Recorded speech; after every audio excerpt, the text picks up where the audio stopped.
તાપી જિલ્લામાં ભ્રષ્ટાચાર વિરુદ્ધની કાર્યવાહી દરમિયાન એન્ટી કરપ્શન બ્યુરો એસીબીને મહત્વપૂર્ણ સફળતા મળી છે. ડોલવણ મામલતદાર કચેરીમાં ફરજ બજાવતા નાયબ મામલતદાર પાર્થેશ કુમાર નારાયણભાઈ કટારા લાંચ લેતા રંગે હાથ ઝડપાઈ ગયા છે. મળતી માહિતી મુજબ અરજદાર પાસેથી સરકારી કામકાજ માટે ₹25,000ની લાંચની માંગણી કરવામાં આવી હતી. આ અંગે અરજદારે એસીબીનો સંપર્ક કરી ફરિયાદ નોંધાવી હતી.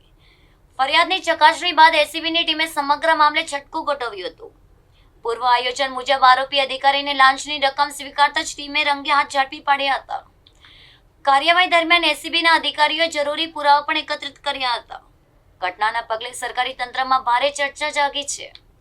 લાંચ લેતા ઝડપાયેલા અધિકારી સામે ભ્રષ્ટાચાર નિવારણ અધિનિયમ હેઠળ ગુનો નોંધવાની કાર્યવાહી હાથ ધરવામાં આવી છે.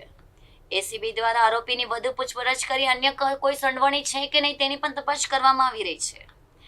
આવી કાર્યવાહી કરી રહી હોવાનું અધિકારીઓએ જણાવ્યું છે કે એસીબી દ્વારા આરોપીની વધુ પૂછપરછ કરી અન્ય કોઈ સંડોવણી છે કે નહીં તેની પણ તપાસ કરવામાં આવી રહી છે.